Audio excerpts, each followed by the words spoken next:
Allora, sono contento di avere qui al nostro Hot Corner Mariana Fontana che è al Bifest con un film molto tosto, molto bello, personaggio bello complicato, La seconda vita. Com'è andata? Innanzitutto voglio sapere cosa hai pensato la prima volta che hai letto la sceneggiatura, perché poi vabbè, vedranno il film, è bello, cioè il personaggio è molto complesso, molto tosto.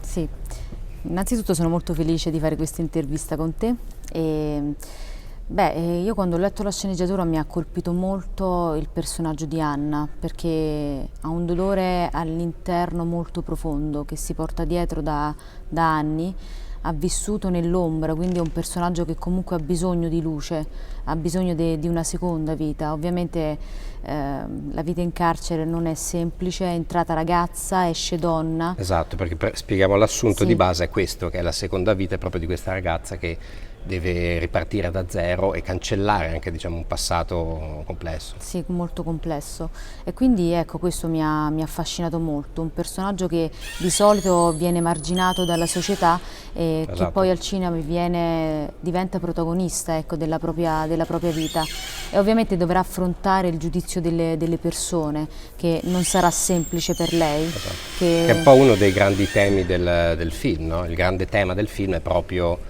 chi esce dal carcere poi come si lava diciamo dal pregiudizio che spesso invece rimane. Sì, esatto, ed è questo il percorso che fa Anna, cerca diciamo, di ricostruirsi una vita, ma non sarà semplice per lei farsi accettare, ecco, in questa sua nuova veste. Esatto, esatto. Senti, per prepararti cosa hai fatto? Hai rivisto altri film? Sei stata in carcere? Hai frequentato persone che No, hanno vissuto l'esperienza? allora per prepararmi non sono stata in carcere, però ho parlato con una criminologa, grazie appunto al regista e alla produzione che mi hanno permesso diciamo, di parlare appunto di questo tema, con chi ovviamente lo affronta giornalmente e questa è stata una grandissima fortuna per me. Poi appunto ho letto un po' di libri e ho visto un po' di film, anche una serie di Orange is the New Black, Ah, certo, come no. che Che è comunque... quella che insomma ha fatto serie Orange is the New Black americana, no? Che aveva fatto Sì, anche sì. diventare un po' pop, diciamo, Sì, le esatto, carcerate. esatto. E quindi comunque mi sono informata un po' sulla tematica, ecco, in questo modo.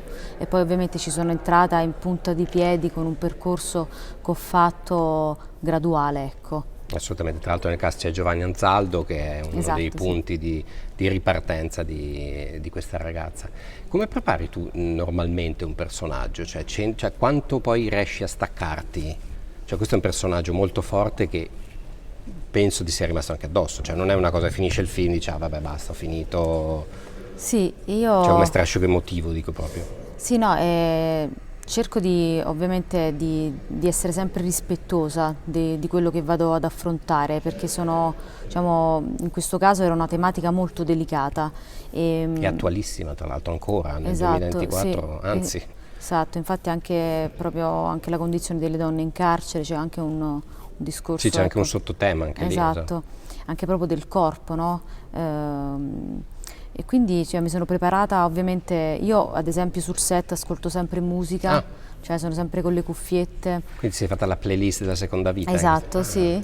Ah, dice, cosa ci hai messo nella playlist? Oddio, ci ho messo un po' di tutto, principalmente ascolto anche molta musica classica, Ah, c'è proprio una playlist di musica classica che mi aiuta, ad esempio la Sinfonia Fantastica di Berlioz, sì, Berlioz, certo. eh, quindi E un quindi po'... tu ti ascolti la musica l'attimo prima Sì, di... sì, no, l'attimo, mentre durante la preparazione del trucco, dei capelli, Ah, ok. e questo mi dà molto il senso, tra virgolette, di isolamento, cosa che in questo film mi serviva tanto, cioè dovevo ascoltare molto la voce interiore di questo personaggio perché avendo vissuto per quasi metà della sua vita in carcere, l'unica voce che ascolta realmente è la sua, Certo, quella quella interiore, interiore. e quindi questo mi ha aiutato molto.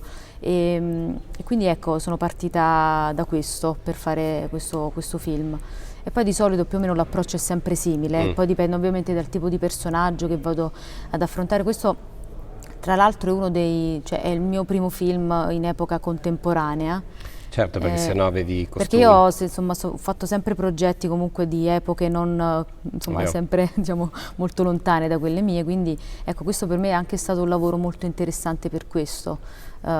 Lavorare sul presente, quindi anche proprio come atteggiamento, come linguaggio, anche se lei comunque cioè, esce dal carcere. Certo, è un altro pianeta. È un altro pianeta, è un'altra realtà, quindi questo è stato anche molto interessante, devo dire. Senti Mariana, chi è il tuo mito, la tua attrice preferita, quella a cui quando pensi dici vorrei essere anche in metà di quella cosa lì? Allora, io ho tantissime attrici, devo dire, non ne ho una in particolare. Allora, recentemente mi piace molto l'attrice protagonista di Anatomia di una caduta. Certo, Sandra Hüller, che è anche la protagonista della Zona di Interesse. Esatto, Pazzesca, Madonna. Lei, ad esempio, in questo momento mi viene da dirti lei, perché è un'attrice veramente meravigliosa, cioè anche da come cammina, da come si approccia proprio al personaggio. Che poi riesce a essere normalissima in realtà, no? Che può essere normale in realtà per un'attrice. E quindi ecco, in questo momento ti direi lei, poi Anna Magnani mi piace tantissimo, Silvana Mangano, cioè ce ne sono veramente tantissime che mi piacciono tanto. Guardi, certo. E che spettatrice sei invece oggi?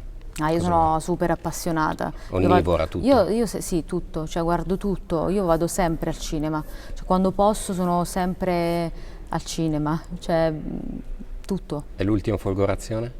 La Zona di Interesse. Ah sì, Sì. Perché la Zona di Interesse? Sì, quello che ho visto ultimamente ovviamente è stato... E anche la Sala Professori. Ah sì, certo, che era l'altro nella cinquina dei candidati al miglior film lei, l'attrice protagonista, è pure fantastica. È fantastica. Anche ho visto ultimamente l'8 marzo hanno fatto un'anteprima Tatami. Sì, certo, che uscirà... penso il prossimo mese. Anche lì un film con un personaggio femminile molto... L'attrice è bravissima, anche lì. Ecco, quindi sono una spettatrice che guarda un po' tutto. Senti, per chiudere, quante cose hai imparato in questi anni, in questo percorso, se ti riguardi indietro? Come ti senti? Migliorata? Sì, io sono ormai 9 anni, posso dire, quasi 10. Che sembra strano, perché sei già però... No, ovviamente se mi guardo indietro sono cresciuta molto anche io come persona, come approccio al lavoro e quindi... Cioè, mi guardo indietro e sono felice del percorso che sto facendo, ovviamente ho molto da imparare ancora, sono in continua ricerca, continuo a studiare per cercare di migliorarmi sempre, infatti cerco sempre di frequentare anche seminari, tenermi informata, quindi ecco, sto facendo un percorso di crescita graduale. Senti, l'ultimo giochino, che non ci piace fare i giochini, domani mattina ti chiama un regista o una regista che ti vuole nel suo prossimo film, chi vorresti che fosse? Oddio, questa è una domanda molto particolare. Puoi scegliere chiunque, Sì, è italiano, straniero? Tutti, quello che vuoi. Vabbè, mi devo buttare proprio su Lynch. David, bello David Vabbè, Lynch. però mi sono buttata proprio David Lynch, giusto sei una linciana tu? Sì, a me piace, proprio The Elephant Man è uno dei miei film preferiti, in assoluto. Beh, grandissimo film, poi Lynch c'ha una visione, insomma, che... Sì, vabbè, ma lui ha cambiato proprio la visione anche della televisione, della serialità. Esatto, Twin Peaks è già stata la prima serie nel 91. Esatto, su Canale 5. Esatto. Mariana Fontana, Lot Corner, grazie Mariana. Grazie mille. Grazie.